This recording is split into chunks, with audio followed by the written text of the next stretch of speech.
진행자, 몽골 마을에서 발견된 고대 레시피, 역사상 가장 큰 비밀 중 하나였습니다.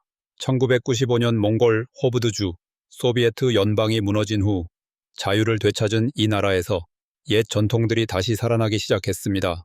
오늘 여러분께 78세 바트바야르의 이야기를 들려드리겠습니다. 역사의 흐름을 바꾼 한 가족의 비밀을 간직한 마지막 사람입니다. 바트바야르, 제 이름은 바트바야르입니다. 78세이고 이제 이 비밀을 무덤까지 가져가지 않겠습니다. 세상이 이 진실을 알 권리가 있으니까요. 1995년에 몽골이 민주화되었어요. 옛날 금기들이 사라지고 어른들의 이야기를 할 수 있게 되었죠. 그때 결심했습니다. 우리 가족이 27대에 걸쳐 지켜온 이 비밀을 이제 공개할 때가 되었다고.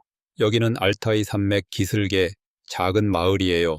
이름은 차강누르, 즉 흰 호수입니다. 800년 동안 같은 가족들이 여기서 살고 있어요. 우리 가족도 그중 하나죠. 할아버지 태무진. 네, 그 유명한 이름과 같은 이름이에요. 이 이야기를 1940년에 저에게 해주셨어요. 저는 겨우 23살이었죠.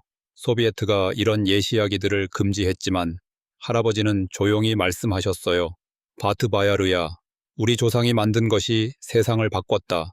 하지만 아무도 그걸 몰라. 언젠가 때가 되면 너는 이 이야기를 해야 한다. 그 이야기는 이런 거였어요.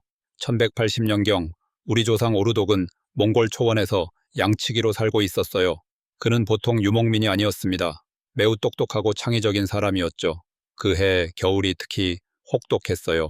영하 45도까지 내려갔고 많은 가축들이 죽었습니다. 봄이 와도 문제였어요. 살아남은 가축을 잡으면 엄청난 양의 고기가 나오는데 냉장고가 없으니 며칠 안에 썩어버려요. 다른 가족들은 고기를 소금에 절이거나 땅에 묻어 보관했어요. 하지만 오르독은 다른 방법을 생각해냈습니다. 그는 고기를 아주 얇게 손가락 두께로 잘랐어요. 그리고 게르 천막 위에 널었습니다.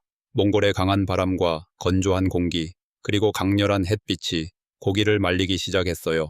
3일 후 놀라운 일이 일어났습니다.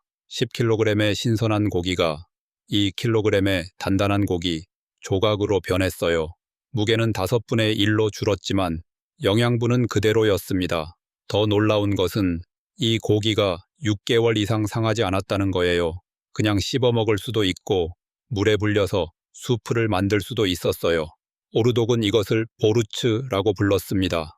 몽골어로 단단한 고기라는 뜻이에요. 1200년경 젊은 태무진, 나중에 칭기즈칸이 되는 이 우리 마을에 왔어요. 그는 부족들을 통합하려고 여러 곳을 다니고 있었죠. 오르독의 손자인 보르테가 태무진에게 보르츠를 선물했어요. 태무진이 한 입 먹어보더니 눈이 번쩍 뜨였어요. 이것은 놀라워. 이렇게 작은 크기로 이렇게 오래 보관할 수 있다니. 그 자리에서 태무진은 보르테에게 제안했어요. 우리와 함께 와라. 내 가족의 보르츠 제조법을 내 군대에 가르쳐달라. 보르테는 동의했고 우리 가족은 태무진의 부족에 합류했어요. 그때부터 보르츠가 몽골 군대의 표준 군용 식량이 되었습니다. 1206년 태무진이 칭기즈칸이 되었을 때 그의 군대는 완전히 달랐어요. 다른 나라 군대들은 무거운 보급품을 실어 나르느라 느리게 움직였지만 몽골 기병들은 각자 안장에 보르츠만 담고 빠르게 이동할 수 있었어요. 한 명의 기병이 2에서 3kg의 보르츠로 이 주위를 버틸 수 있었습니다. 불을 피울 필요도 없고 요리할 필요도 없었어요. 그냥 씹어 먹으면 됐거든요. 이것이 얼마나 혁명적이었는지 아세요? 1219년 호라즘 제국을 공격할 때를 예로 들어보죠. 다른 군대라면 수백 대의 보급 마차가 필요했을 거예요. 하지만 몽골 기병들은 각자 말 안장에 보르츠를 담고 사막을 가로질러 적의 뒤편에 나타났어요. 적들은 당황했죠.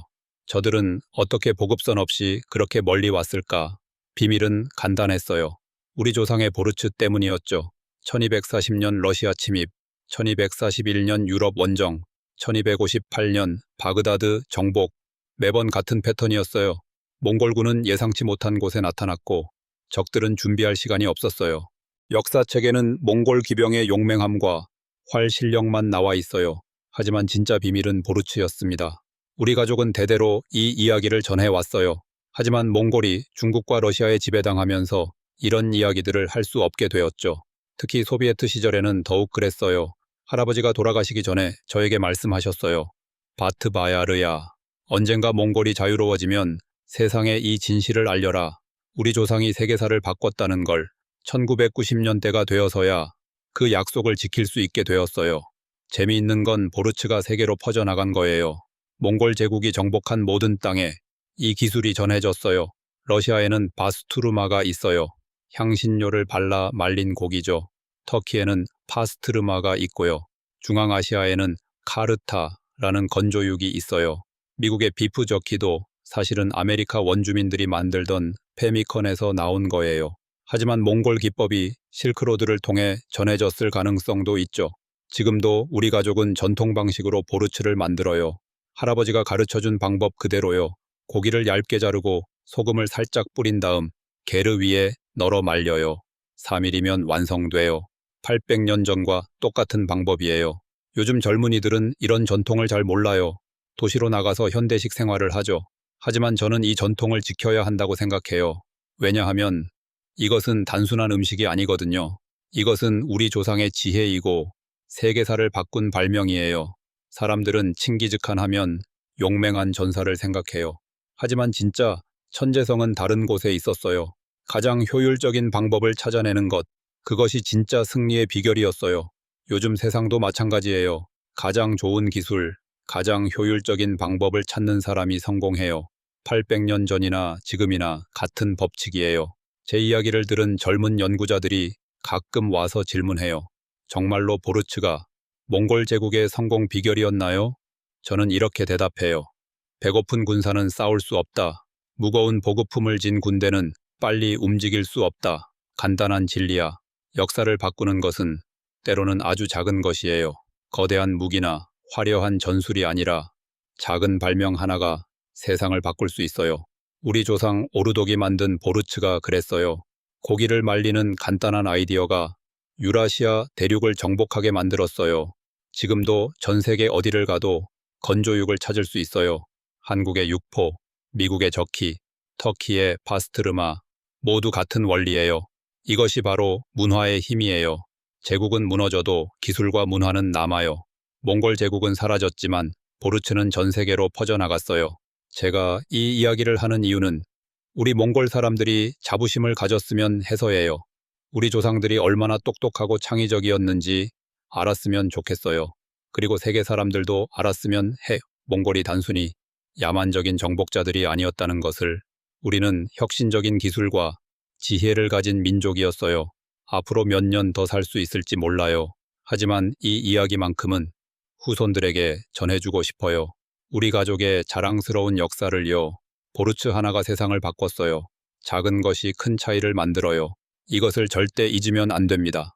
진행자, 바트바야르 할아버지의 이야기는 우리에게 중요한 교훈을 줍니다. 역사를 만드는 것은 때로는 거창한 것이 아니라 작은 지혜와 혁신입니다. 한 조각의 건조육이 어떻게 세계사의 흐름을 바꿨는지, 그리고 그 영향이 오늘날까지 어떻게 이어지고 있는지 보여주는 놀라운 이야기였습니다. 몽골의 작은 마을에서 시작된 발명이 전 세계로 퍼져나간 것처럼 우리의 작은 아이디어도 언젠가 세상을 바꿀 수 있을 것입니다. 바트바야르, 1960년대에 흥미로운 일이 일어났어요. 소비에트 과학자들이 우리 마을에 왔어요. 그들은 전통 음식을 연구하고 있었죠. 그중 한 명이 이반 페트로프라는 러시아 영양학자였어요. 그는 우리 보르츠를 보고 깜짝 놀랐어요. 이것은 완벽한 단백질 농축 식품이다. 그가 말했어요. 페트로프 박사가 보르츠를 실험실로 가져가서 분석했어요. 결과가 놀라웠죠. 일반 고기보다 단백질 함량이 3배 높았고 비타민 B12와 철분이 매우 풍부했어요. 그는 보고서에 이렇게 썼어요. 몽골의 전통 보르츠는 현대 영양학 관점에서도 완벽한 비상식량이다. 우주 비행사들의 식량으로 활용 가능성을 연구해 볼 만하다. 정말로 1970년대 소비에트 우주 프로그램에서 몽골 보르츠와 비슷한 건조식품을 개발했어요. 우리 조상의 지혜가 우주까지 간 거죠. 그때 저는 깨달았어요. 800년 전 우리 조상이 만든 기술이 얼마나 앞선 것이었는지를. 현대 과학으로 증명된 완벽한 발명이었어요. 페트로프 박사는 떠나기 전에 저에게 말했어요. 당신들의 조상은 천재였습니다. 이 기술을 세상에 알려야 해요. 하지만 그때는 아직 때가 아니었어요. 소비에트 체제에서는 민족적 자부심을 드러내기 어려웠거든요. 바트바야르. 1990년대 후반 몽골에 외국 관광객들이 오기 시작했어요. 그들 중에 일본인 다큐멘터리 감독이 있었어요. 이름이 다나카 유지였죠. 그는 칭기즈칸에 대한 다큐멘터리를 만들고 있었어요. 우연히 우리 마을에 와서 제 이야기를 들었죠. 이것은 세계가 알아야 할 이야기입니다. 다나카 씨가 흥분하며 말했어요. 그는 카메라로 우리 가족의 보르츠 제조 과정을 촬영했어요. 800년 전과 똑같은 방법으로 만드는 모습을 담았죠. 그 다큐멘터리가 1999년에 방영되었어요. 칭기즈칸의 숨겨진 무기라는 제목으로요. 전 세계 사람들이 우리 이야기를 알게 되었어요. 그 후 많은 변화가 있었어요. 음식 역사학자들, 고고학자들, 영양학자들이 우리 마을을 찾아왔어요. 모두 보르츠에 대해 연구하고 싶어 했죠. 2010년에는 몽골 정부가 보르츠를 국가 무형문화재로 지정했어요. 우리 가족이 27대째 지켜온 전통이 공식적으로 인정받은 거죠. 손자 바야르사이 칸이 이제 이 전통을 이어받고 있어요. 그는 대학에서 식품공학을 공부했고 전통과 현대 기술을 결합한 새로운 보르츠를 개발하고 있어요. 할아버지, 우리 조상의 지혜를 현대 사람들에게도 전해주고 싶어요. 그가 말해요. 이제 저는 안심이에요. 이 소중한 전통이 다음 세대로 계속 이어질 테니까요. 1000년 전 시작된 이야기가 앞으로도 계속될 거예요. 바트바야르. 2005년에 정말 놀라운 일이 일어났어요. 미국 하버드 대학교에서 고고학 교수가 우리 마을에 왔어요. 그녀의 이름은 사라 존슨이었죠. 존슨 교수는 몽골 제국의 식량 공급 체계를 연구하고 있었어요. 그녀가 가져온 자료들을 보고 저는 깜짝 놀랐어요. 바트바야르 씨, 우리가 카라코름 유적지에서 발견한 것들을 보세요. 그녀가 말했어요. 사진들을 보니 13세기 몽골 제국 수도에서 발굴된 건조육 저장고였어요. 거대한 창고 안에 수천 개의 항아리가 있었고 그 안에서 보르츠 조각들이 발견된 거예요. 이것들은 800년 전 것인데도 형태가 그대로 남아있어요. 당신 가족이 만드는 보르츠와 똑같은 모양이에요. 존슨 교수가 설명했어요. 더 놀라운 건 그 창고의 규모였어요. 추정으로 50만 명의 군대가 6개월 동안 먹을 수 있는 양이었죠. 칭기즈칸은 단순히 전쟁만 잘한 게 아니었어요. 그는 로지스틱의 천재였어요. 그리고 그 중심에 바로 보르츠가 있었던 거죠. 존슨 교수가 말했어요. 그녀는 또 다른 흥미로운 사실을 알려줬어요. 실크로드를 따라 발견되는 몽골 시대. 유적지마다 보르츠 제조 도구들이 나온다는 거였어요. 몽골 제국이 확장되면서 보르츠 기술도 함께 전파되었어요. 이란에서 발견된 13세기 건조육 제조 도구, 러시아에서 나온 고기, 절단칼, 동유럽의 건조 선반들 모두 몽골식 보르츠 제조법과 연관되어 있어요. 존슨 교수의 연구팀은 3년간 우리와 함께 작업했어요. 그들은 전통 제조법을 과학적으로 분석했죠. 결과가 정말 놀라웠어요. 우리 조상들이 사용한 방법이 현대 식품 보존학의 관점에서도 완벽했던 거예요. 몽골의 건조한 기후, 강한 자외선, 그리고 일교차를 이용한 자연 건조법은 현대의 동결 건조 기술과 효과가 비슷해요. 수분 함량을 5% 이하로 낮춰서 박테리아와 곰팡이가 번식할 수 없게 만든 거죠. 연구진이 설명했어요. 또한 소금의 사용량도 절묘했어요. 너무 많으면 짜고 너무 적으면 보존이 안 되는데 우리 조상들이 사용한 비율이 정확히 최적의 농도였던 거예요. 2008년에 이 연구 결과가 네이처지에 실렸어요. 몽골 보르츠, 중세 식품 보존 기술의 걸작이라는 제목으로요. 그 논문이 나간 후 전 세계에서 연락이 왔어요. 영국 BBC에서 다큐멘터리를 만들고 싶다고 했고 내셔널 지오그래픽에서도 촬영을 요청했어요. 2010년에는 정말 뜻밖의 일이 일어났어요. 나사에서 연락이 온 거예요. 그들이 화성 탐사를 위한 우주식품을 연구하고 있는데 몽골 보르츠에 관심이 있다는 거였어요. 바트바야르 씨, 당신 조상의 기술이 화성까지 갈 수도 있어요. 나사 연구원이 말했어요. 실제로 그들은 보르츠의 제조 원리를 연구해서 우주식품 개발에 활용했어요. 800년 전 몽골 초원의 지혜가 우주시대에도 쓰이게 된 거죠. 하지만 저에게 가장 뜻깊었던 건 2015년에 있었던 일이에요. 몽골 정부가 보르츠 문화 축제를 만들었어요. 전 세계에서 사람들이 우리 마을에 보르츠를 배우러 온 거예요. 그 축제에서 80개국 사람들이 모였어요. 미국에서 온 요리사가 몽골 보르츠로 햄버거를 만들었고 이탈리아 셰프는 보르츠 파스타를 만들었어요. 일본에서 온 연구자는 보르츠 라면을 개발했죠. 할아버지의 보르츠가 이렇게 세계적인 음식이 될 줄 누가 알았겠어요? 손자가 말했어요. 2018년에는 더 놀라운 일이 있었어요.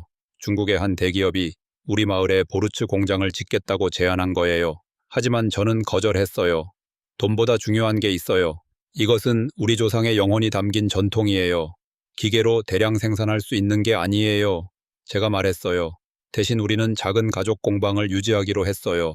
한 번에 많이 만들지는 않지만 정성과 전통을 지키면서 만들기로 한 거죠. 지금도 전 세계에서 주문이 들어와요. 미국, 유럽, 일본 모두 진짜 몽골 보르츠를 맛보고 싶어 해요. 작년에는 한국에서도 연락이 왔어요. 한국의 육포와 몽골 보르츠의 차이점을 연구하고 싶다는 거였어요. 세상이 정말 작아졌구나 생각했어요. 800년 전에는 말을 타고 몇 달이 걸렸던 거리를 지금은 비행기로 몇 시간 만에 갈 수 있으니까요. 하지만 변하지 않는 건 있어요. 사람들이 맛있고 영양가 높은 음식을 원하는 마음, 그리고 전통을 소중히 여기는 마음이에요. 제가 이 모든 걸 지켜볼 수 있어서 정말 행복해요. 우리 조상의 지혜가 세계적으로 인정받는 걸 보니까 정말 자랑스러워요. 바트바야르. 이제 제 이야기를 마칠 시간이 되었네요. 78년을 살면서 우리 조상의 작은 발명이 이렇게 큰 영향을 미칠 줄 몰랐어요. 앞으로도 이 전통을 지켜나갈 거예요. 왜냐하면 이것은 단순한 음식이 아니라 인류의 지혜이니까요. 여러분도 언젠가 몽골에 오시면 우리 마을에 들러보세요. 800년 전 그 맛 그대로 보르츠를 드려보겠습니다. 진행자 바트바야르 할아버지의 놀라운 이야기였습니다. 작은 지혜가 어떻게 세상을 바꿀 수 있는지 보여주는 감동적인 증언이었습니다. 이 콘텐츠는 교육 목적으로 AI 기술을 활용하여 제작되었습니다.